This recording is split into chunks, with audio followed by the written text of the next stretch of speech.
Olá, boa noite pessoal, tudo bom? Bom, prazer estar aqui, agradeço a presença de todo mundo que já está aqui na live e outros que ainda vão entrar. Eu estou aqui, meu nome é Hugo Daniel Azevedo, sou responsável aqui na Terra Investimentos pelas áreas comerciais, as áreas de produtos e análise, e vou fazer uma live hoje com o Thiago Reis, que está um pouquinho atrasado, ele estava num compromisso importante, vai levar aí mais uns 5 a 10 minutinhos para chegar, mas não tem problema, porque eu estou aqui com o Fernando Ring, é sócio fundador da Suno Asset. Tá? Fernando, boa noite para você. Boa noite, Hugo. Prazer falar contigo. É um prazer ter você aqui. O Fernando vai estar acompanhando a gente em todo o tempo aqui nessa live, tá? Mas assim que o Thiago chegar, né, lá no local, ele vai entrar com a gente mais aí uns 10 minutinhos. Mas o Fernando, ele é o primeiro investidor da Suno Asset, sabe tudo que o Thiago vai falar aqui com a gente, e a gente vai iniciar esse papo aqui com o Fernando, novamente, enquanto o Thiago não chega, e ele está para chegar. Fernando, eu queria começar, né? Posso me dar o direito de começar te fazendo uma pergunta, que aí depois a gente economiza do Thiago. Conta para a gente um pouco da Suno, né? O que é a Suno, como é que a Suno surgiu, como é que ela foi criada, qual a ideia. Você me contou uma história interessante, divide essa história aí com o pessoal. Show.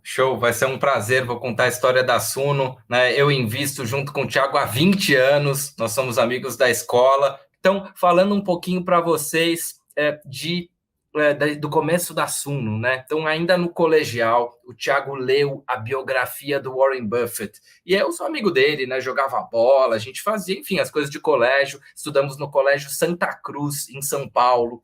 E com essa biografia, o Thiago se inspirou, ele montou um clube de investimentos. E eu, muito amigo dele, peguei 100% do meu recurso, né, muito novo, aluno de colégio, e coloquei na mão dele para ele cuidar, coloquei nesse clube de investimentos, equities, long only, comprado, né? Então, esse clube de investimentos foi muito, muito bem. Esse clube, para usar o nosso jargão do mercado, até meio feio falar, mas o jargão do mercado é porrou, né? O clube porrou, o clube estourou de ganhar dinheiro, né? E aí a gente foi para o INSPER, eu sou economista pelo INSPER, o Thiago depois estudamos junto, mas ele transferiu, foi para a FGV, e esse clube virou uma asset, uma gestora de recursos. A Suno começou assim, ela começou com o desejo de ajudar com as carteiras recomendadas, levando informação para o brasileiro. Em 5 anos, a gente foi do zero ali a mais de 100 mil assinantes nas carteiras, e eu me juntei de novo ao Thiago, agora na Suno Asset, quando nós montamos uma gestora. Então, passar um pouco a palavra para o Hugo comentar o que é uma asset, para que serve uma asset, e aí a gente emenda, posso falar mais da Suno e do Sonofia.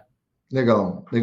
O Fernando, eu vou usar daquela analogia que eu já tinha comentado, que você lembrou bem, né? Assim, todo mundo, em algum momento na vida, precisa de um médico. E você vai lá nesse médico, esse médico em geral é um clínico geral, né? De uma forma, esse cara é um clínico geral, ele vai falar sobre tudo para você, vai te olhar de uma forma geral. Esse é o trabalho da Terra Investimentos, né? Para os nossos clientes e para os futuros novos clientes, esse é o trabalho da nossa equipe, é te olhar de uma forma em geral, né? De uma forma completa, olhar o teu portfólio e te dizer, olha, coloca tantos por cento em renda fixa pré-fixada, tantos por cento em inflação, tantos por cento pós, tantos por cento em renda variável e etc. Só que para determinadas questões, assim como no médico, a gente precisa de um especialista, né? Assim como você vai ao médico, o médico fala, vai no cardiologista, vai no dermatologista, vai no ortopedista, para determinadas questões a gente precisa de um especialista para ajudar a gente. E esse é o caso, muitas vezes, para aqueles clientes que tem perfil para investir em renda variável, tem perfil para investir em ações, né? E aí você tem aqueles clientes, como você bem falou, que gostam de dirigir o carro sozinho, né? E vão lá e entram no home broker ou contratam uma plataforma e tomam sozinho suas decisões, né? Mas tem um outro grupo, que na minha opinião é a maioria dos clientes, que é um grupo que ou não tem conhecimento suficiente para isso, ou se tem conhecimento, não tem tempo para isso, porque tem os seus negócios para ficar se dedicando, analisando, ou se tem conhecimento e tem tempo, não tem a paciência. Então, esse cara precisa da ajuda de um especialista. Eu costumo brincar, não dirige teu carro sozinho, chama o Uber, né? E nesse caso, o motorista do Uber aqui é o Thiago, né? Que faz a gestão dos fundos lá na Suno, que faz a supervisão de toda essa gestão. Então, é para esse perfil de pessoas que a Suno está aqui, junto com a Terra, para oferecer esse fundo tão bacana que é o Suno FICFIA. Né? Então, agora, olha, Tiagão entrando aí. Bem-vindo, Thiago. Hugo? Tudo bem? Beleza, prazer enorme estar aqui com vocês. Para quem não sabe, Hugo, eu tive um curso com você muito tempo atrás. Na época você trabalhava no Unibanco. Na tesouraria do Unibanco, exatamente. De derivativos lá atrás, quando eu estudei esse negócio. Acho que hoje eu não aplico mais tempo nisso, mas aprendi muito com você. Então, prazer enorme estar aqui com você. Que isso, o prazer é nosso. E hoje quem está aqui para aprender contigo somos todos nós. Né? Oh, legal, obrigado, Hugo. Que isso. Ô, Thiago, então a gente estava falando aqui, o Fernando fez uma ótima introdução aqui, viu? Tem gente de tudo quanto é lugar do Brasil, tá, Thiago? Aqui na live. E, basicamente, eu estava explicando aqui por que é tão importante para os clientes que a gente tem aqui da Terra e os futuros clientes, essa parceria entre a Terra e a Suno, né? E explicando que você está aqui como aquele motorista do Uber, quando o cara resolve, eu não vou dirigir meu carro sozinho porque eu não conheço, não sei analisar, eu até tenho perfil para investir em ações, né? Mas eu preciso de um especialista, então eu vou contratar alguém para dirigir meu carro, né? Para decidir a velocidade, os caminhos, para ver os perigos. E esse especialista aqui é você e a Suno.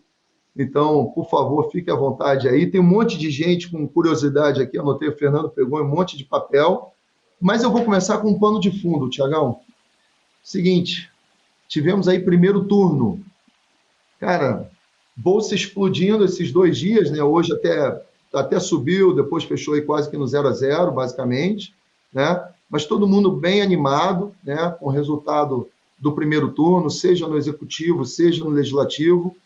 Fala um pouco aí para a gente, ou fala bastante. Tá bom. Qual é a tua visão? O que você está enxergando? Eu acho que os resultados que vieram das urnas foram mais do que positivos, dadas as expectativas que estavam embutidas nos preços até então. Né? A vitória no primeiro turno do candidato Lula não foi uma vitória ampla, e principalmente quando a gente analisa os substratos, né, de governador, deputado e senador, a gente vê que, independente de quem ganhe, os governadores eles têm, vamos dizer assim, um perfil mais de centro-direita, e o Congresso também ganhou uma característica de centro-direita. Então, se a gente pegar aqui os governadores dos estados do Sul, Sudeste e Centro-Oeste, acho que nenhum deles está 100% alinhado ao Lula, que eu acho que poderia ser uma preocupação adicional de alguns investidores, né? Na parte de Senado, a gente viu o PL, que é o partido do atual presidente, ganhando um protagonismo, passando, acho que, se não me engano, de 4 para 12 senadores. E nos deputados na Câmara, né, a gente viu o PL fazendo bancadas muito importantes nos principais estados aqui, nos principais colégios eleitorais, né? Então, você teve o candidato mais votado do Brasil, que foi o Nicolas, que é um seguidor ali do Bolsonaro. Aqui em São Paulo, né? Eu estou no Rio, na verdade, mas eu sou de São Paulo. Teve a questão da Carla Zambelli, do próprio Eduardo Bolsonaro e tal. Então, eu acho que, assim, com essa conjuntura, o que acontece? Se der Lula, eu acho que ele não vai ter uma vida fácil no Congresso e também nos governadores, que, para quem é do métier da política, sabe que tem também uma importância muito grande nas bancadas estaduais lá na Câmara Federal. E se vir Bolsonaro, que tem uma chance também, eu acho que o Bolsonaro ele tem um caminho muito limpo e fértil para fazer as reformas que acho que o governo dele tentou fazer e conseguiu, de certa forma, fazer algumas coisas. O Fernando estava comentando comigo antes da gente começar que talvez vocês quisessem mostrar algumas coisas para justificar esse momento que é muito propício ao investimento em bolsa, né? E aí depois a gente vai, na continuidade, a gente fala sobre o fundo, porque eu quero muito que as pessoas entendam como funciona a tua metodologia e a tua análise dentro do fundo sobre os papéis que vocês têm. Beleza, Hugo. Vou pedir para o Fernando botar aí o gráfico. Esse gráfico, espero que todos estejam conseguindo ver. Eu estou no celular aqui, vou até dar uma aumentada no zoom. O que a gente quis mostrar nesse gráfico, né? Que historicamente, por incrível que pareça, né, os melhores momentos para se investir em ações, né, são nos momentos em que os juros são altos. Esse gráfico ele vem desde 2008, mas a gente poderia até ter esticado ele um pouco mais. Então aí a gente consegue ver que nos ciclos em que a bolsa, ou melhor, que o CDI ele estabiliza e depois ele cai, é onde a gente viu aí as maiores altas dos últimos anos. Isso aconteceu lá em 2008, quando o CDI caiu. A mesma coisa aconteceu lá em 2011 até 2013, e mais recentemente, de 2016, né, quando os juros caiu ali de 14,25, chegou até o patamar de 2, né? Foram ótimos períodos. Então, eu sei que é contraintuitivo, porque a maior parte das pessoas fala, poxa, para que eu vou investir agora em bolsa se o CDI está 14? Acho que 2 motivos. Primeiro, que não vai ficar 14 para sempre, né? Assim, a gente viu que nos ciclos passados, quando o juro sobe, ele não se mantém nesse patamar para sempre, né? Ele pode cair, né? E foi o que aconteceu nos últimos ciclos. Então, você está lá com o seu capital remunerado a 14, mas daqui a pouco é 13, 12, 11, 10, sei lá, 9, 6, 5, 4, 3, 2, 1, né? Que foi o que aconteceu ali, né? Então, os melhores momentos historicamente para se aplicar na bolsa, por mais contraditório que possa parecer, são nos momentos de juros baixos. Então, a economia brasileira está saudável, a economia brasileira se mostrou com uma ótima governança, né? Então, a gente está vendo a Europa, a Alemanha estatiza uma empresa de energia, a Holanda tributa lucros excedentes ali, lucros excepcionais das empresas de petróleo. Tipo, o Brasil não fez nenhuma loucura, pelo contrário, o preço subiu, não teve populismo de preços, né? Agora que o preço está caindo do petróleo, foi a 120, agora está 90, aliás, nem vi quanto foi hoje, o petróleo está meio volátil ultimamente, mas foi de 120 para 90 aí nos últimos dias, caiu também. Então, acho que o Brasil mostrou ao longo dos últimos anos que a governança das empresas brasileiras de fato, e do país como um todo, está melhorando de maneira mais estrutural, e por conta disso, deveria-se ter um prêmio para as empresas brasileiras, coisa que a gente não está vendo, né? Eu vou pedir para o Ring botar aí o gráfico dos múltiplos das empresas brasileiras. A gente vai ver que os múltiplos das empresas brasileiras, pelo contrário, estão abaixo da média histórica, né? Então, a gente preparou 3 gráficos aqui. Esse gráfico da esquerda é a relação preço-lucro das empresas do Bovespa, né? Obviamente que aqui inclui Vale, Petro, que são empresas de commodity e provavelmente vão ter preços bons aí nos próximos 12 meses. Então, a gente pode ver que o preço-lucro das empresas brasileiras está num patamar só visto ali em 2008, né, na crise.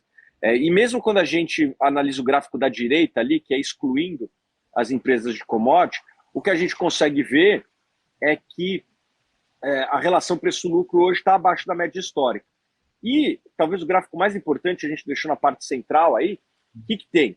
A gente consegue, o que a gente fez aqui? A gente pegou a relação preço-lucro, na verdade o inverso da relação preço-lucro, né? Preço-lucro das ações brasileiras está mais ou menos 16 vezes, 6 vezes. Na hora que a gente faz o inverso disso, dá mais ou menos 16% de earnings yield, né, que a gente chama, né, que é o quanto de lucro dividido pelo preço das empresas. Na hora que a gente subtrai as NTNB, os juros dos títulos públicos de longo prazo, né, o que a gente chama de NTNB longa, a gente vê que o desconto das ações está num dos maiores patamares dos últimos tempos, né, está na casa de 10%. Eu não acredito que isso vá durar para sempre, né? Então, a Bolsa, para voltar para a média histórica, tem que subir aí uns 40%.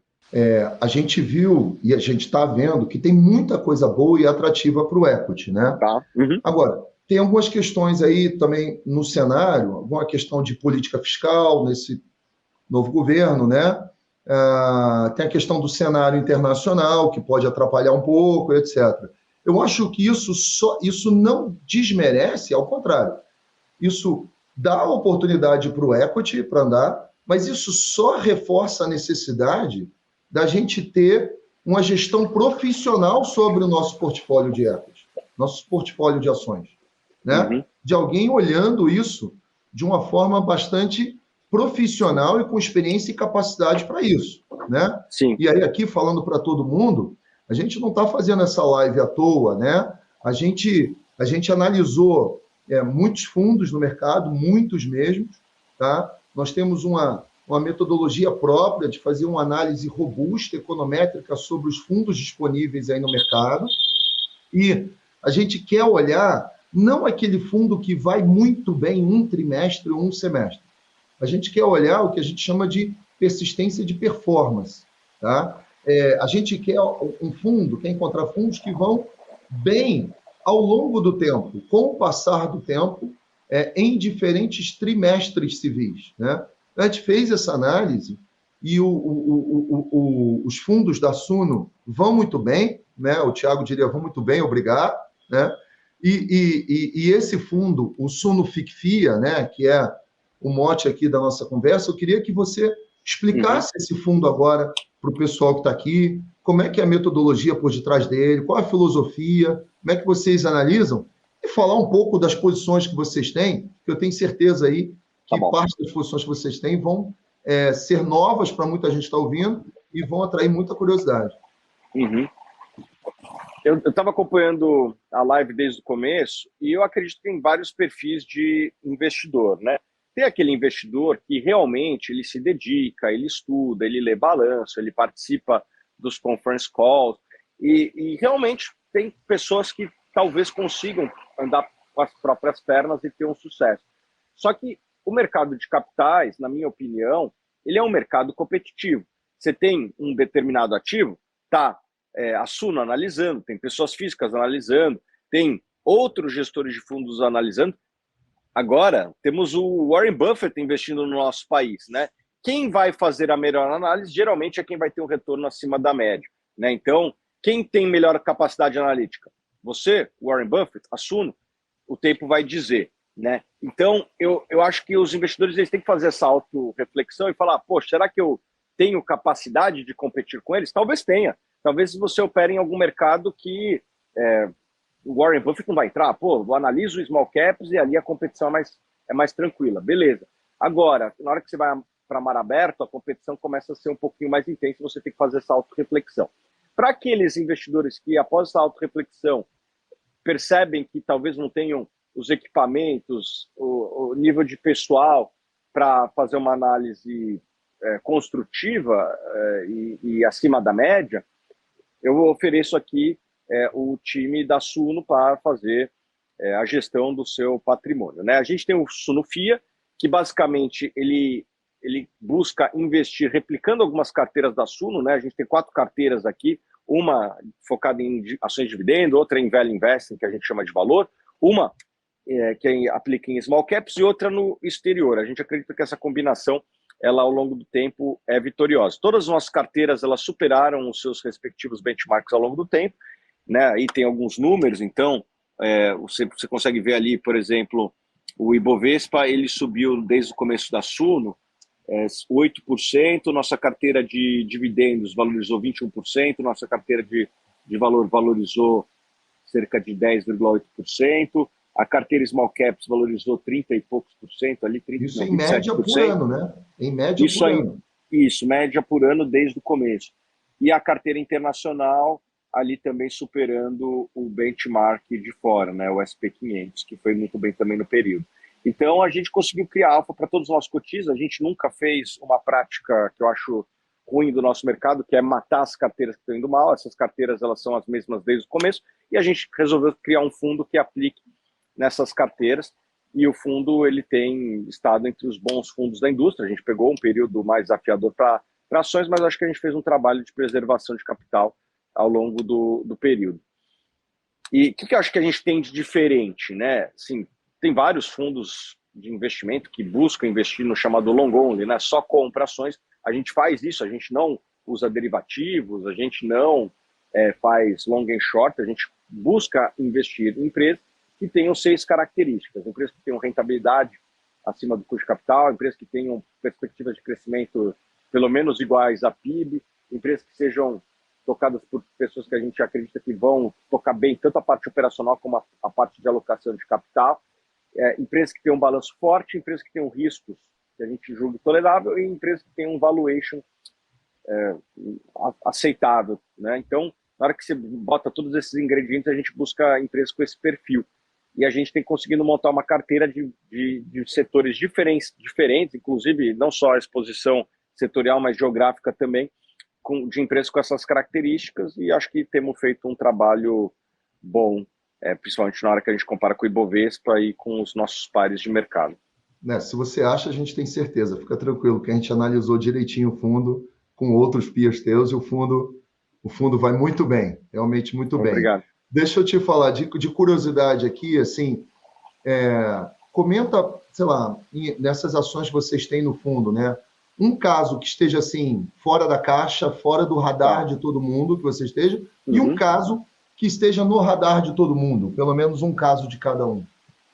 Beleza, acho que assim, um caso que estava no radar de todos, mas acho que poucos tiveram coragem de comprar foi Banco do Brasil. A gente aumentou a mão pesado no segundo semestre do ano passado e no começo desse ano, tornamos o Banco do Brasil a maior posição do fundo.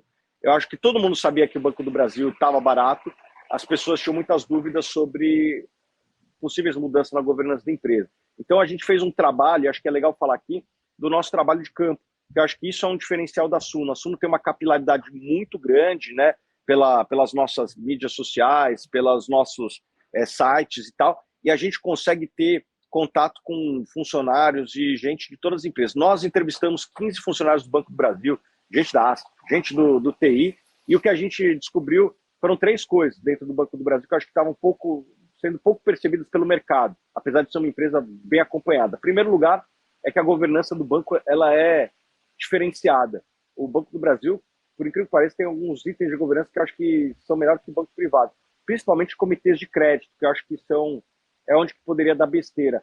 E também, por incrível que pareça, a UTI do Banco do Brasil era uma fortaleza, porque a gente conversando com alguns funcionários lá, a gente descobriu que, eles tinham um TI gigante lá, um centro de tecnologia gigante lá em Brasília, e que, por incrível que pareça, o Banco do Brasil, por ter investido menos em tecnologia que os bancos no passado, ele tinha capacidade de fazer um aplicativo melhor que outros bancos, né? Porque assim, a analogia que eu uso assim, era uma folha em branco, enquanto um Itaú, um Bradesco, tinha aquele fio para tudo quanto é lado, né? Fica difícil de você organizar a casa quando tem muito fio. O Banco do Brasil conseguiu fazer um aplicativo que funcionava melhor e mais rápido que os outros grandes bancos. Um ano atrás, quando você ia analisar na App Store ou na Google Play, você ia ver que o Banco do Brasil era o único dos grandes bancos que tinha uma nota próxima do Banco Inter e a do Nubank. Mas eu vou falar da Boa Safra, uma empresa que a gente acompanha desde o IPO. O fundador foi, inclusive, cliente da Suno, desde o começo da Suno, então a gente acabou se conhecendo pela Suno. É uma empresa que está no agronegócio, que basicamente não está tão sujeito às intempéries do Brasil, né? É uma empresa que fornece sementes para a cadeia do agronegócio, sobretudo as sementes de soja, né? Apesar de agora eles terem uma pequena unidade de milho, mas basicamente eles vendem sementes de soja.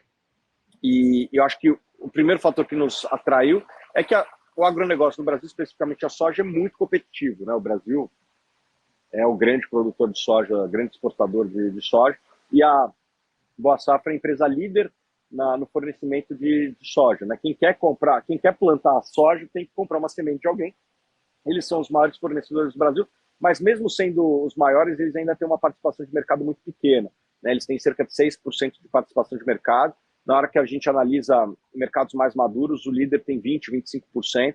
A gente acredita que esse mercado vai se consolidar como vários outros mercados já se consolidaram no Brasil. A gente está falando de banco se consolidou, farmácia, varejo se consolidou. Então, eu acho que isso vai se repetir aí também. né? Então você tem aí uma empresa que historicamente foi muito bem tocada num segmento que tem ventos favoráveis e já pensando em carteira, né?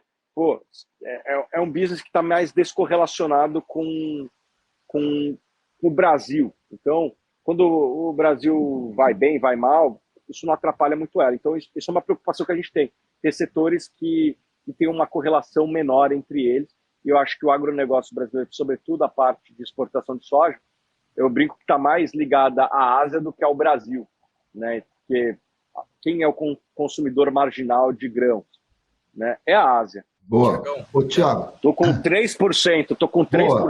Aqui, pessoal. Eu vou, ô, Fernando, eu acho que é melhor a gente se despedir do Thiago, porque em algum momento vai cair. Então, se ele desaparecer aqui, não liguem, tá, gente? O Fernando já está aqui de stand-by. E aí a última pergunta que fica é para tranquilizar todo mundo, porque todo mundo te conhece de uma forma ou de outra, assim, você está sempre ali no dia a dia, na supervisão da gestão do fundo e dos ativos que são colocados. Eu posso entender isso, eu e todo mundo que está assistindo a gente, certo? Sim, eu vou explicar, depois o Fernando pode complementar se eu cair. Mas, basicamente, eu trabalho no departamento de análise da Suno. A analogia que eu uso é o seguinte, eu tenho lá um time de 30 analistas e não sai nenhuma análise de ação sem o meu, quase como um chefe de cozinha. Tem ali o camarada que assa a carne, outro que faz a sobremesa, mas todos os pratos que saem da cozinha eu dou uma olhada ali e se não tiver, vamos dizer assim, comeu ok, volta e a gente vai refazer a análise, né? Então, todas as empresas que a gente investe no Sunofia foram indicadas por nós, mas não todas as empresas indicadas por nós estão necessariamente no Sunofia. O que quero dizer com isso? Às vezes você tem duas empresas que têm uma correlação muito grande entre elas. O Markowitz acaba optando por uma em detrimento de outra, né? Hoje a gente tem mais ou menos 40 empresas no Sunofia, mas as 10 maiores posições elas representam 65%, que são essas empresas que vocês viram anteriormente. Hugo, vamos usar aqui a bateria do Thiago até o final aqui. Eu vou passar os tickers das empresas que o pessoal perguntou. Thiago, fala compro ou vendo, tá? Tá bom. Então, vamos lá. Nubank, compra ou vende? Vende. Sanepar. É difícil. Dá para ficar em cima do muro? Dá, em cima do muro. Oi. Vende. Usiminas. Cara, Usiminas é um caso interessante. Não é minha favorita no setor, mas se é compra ou vende, eu compraria. Eu preferiria Gerdau. CSN. CSN compra também, mas prefiro Gerdau. Ele falou. Magalu. Vende. Petro. Compra. Ambev. Boa pergunta. Em cima do muro. É uma excelente empresa, mas no valuation atual eu acho que já está bem precificado. Não compraria nem venderia. Ainda mais com um cenário tão positivo. IRB, tipo de fora, vende. 3R. Compra. E a famosa Cogna, para a gente acabar? Vende. Boa. Ô, Fernando, eu acho que, dada a bateria do Thiago, a gente tendo tido essa discussão toda, acho que cabe aqui um fechamento, um reforço da importância do mote principal aqui dessa conversa, desse bate-papo, né? Que é chamar a atenção de todo mundo para a oportunidade que a gente pode estar vivendo nesse momento, né? Olhando os próximos 3, 4, 5 anos, né? De viver um movimento de alta na Bolsa realmente considerável em comparação, ou só comparado a alguns momentos que a gente viveu no passado, quando a gente estava num movimento de esgotamento de alta de taxa de juros, que é o que a gente está vivendo agora, né? Dada essa questão política, dado o cenário interno aqui que o Thiago falou, peguei a colinha, uma dívida líquida sobre EBITDA uma vez, as margens bem interessantes, um price earnings ao nível de 2008, né? Então, o mote a gente está num momento interessante, então, para quem já tem alocação em bolsa, deve considerar a oportunidade de aumentar, e para quem não tem, mas tem o perfil, né, deve considerar a oportunidade de aumentar, mas aumentar através de uma gestão profissional, né? Se você não tem conhecimento, não tem tempo ou não tem paciência para ficar analisando, conversando, lendo relatório, né, etc. Então, uma alternativa muito interessante é você contratar uma gestão profissional, e a gente fez esse trabalho de fazer análise de diversas gestões, de diversas casas gestoras, e o Suno FIC-FIA cai como uma luva para essa necessidade das pessoas investirem com a gestão profissional em bolsa. Queria dar uma mensagem aqui, tem algumas dúvidas que eu vou responder, dúvidas das empresas, o Thiago saiu, então a gente não vai responder, mas falando um pouquinho, né? Procure o seu assessor da terra, né? Todo mundo, na hora de tratar da saúde, vai no médico, o Hugo falou bem, na hora de tratar da saúde financeira, usa o Dr. Google, todo mundo quer ser doutor. Procure seu assessor da terra para ele dizer qual que é o percentual adequado de ações na sua carteira. No longo prazo, ações rendem muito mais do que multimercado, do que rende muito mais do que renda fixa. Thiago falou super bem para todos. A hora é agora que o investidor troca os reais pelos centavos, ele escolhe os centavos indo para uma Selic que está caindo. É a pergunta que a gente mais usa. Mas, Thiago, né, com a Selic a 13,75 é hora de entrar na Bolsa? Gente, está todo mundo vendo isso. É justamente porque está todo mundo indo para o Tesouro Selic que a Bolsa também está tão barata, você precisa se antecipar. E colocando de novo esse contexto político, né? Sendo Bolsonaro, tem um caminho livre aí para as reformas. Sendo Lula, ele vai precisar se compor com o mercado. Por isso que o mercado reagiu também. Gente, coragem, né? O ato de investir é um ato também de coragem. Não é para fazer uma exposição acima do que você aguenta, mas colocar um pezinho na renda variável, isso ajuda a formar patrimônios, né? É muito importante. Bom, gente, mais uma vez, obrigado a todos que estiveram aqui com a gente nessa hora. Obrigado aqui, agradecer ao time que nos apoiou aqui dentro da terra, ao time da Suno, agradecer aqui especialmente ao Fernando e ao Thiago, que estiveram aqui com a gente, né? Muito obrigado e contem com a terra e com a equipe da terra, né? É isso aí. Vamos para a Lua, mas com os pés na terra. É isso aí. Forte abraço, gente. Um grande abraço. Obrigado, Hugo. Obrigado, pessoal. Abraço. Tchau.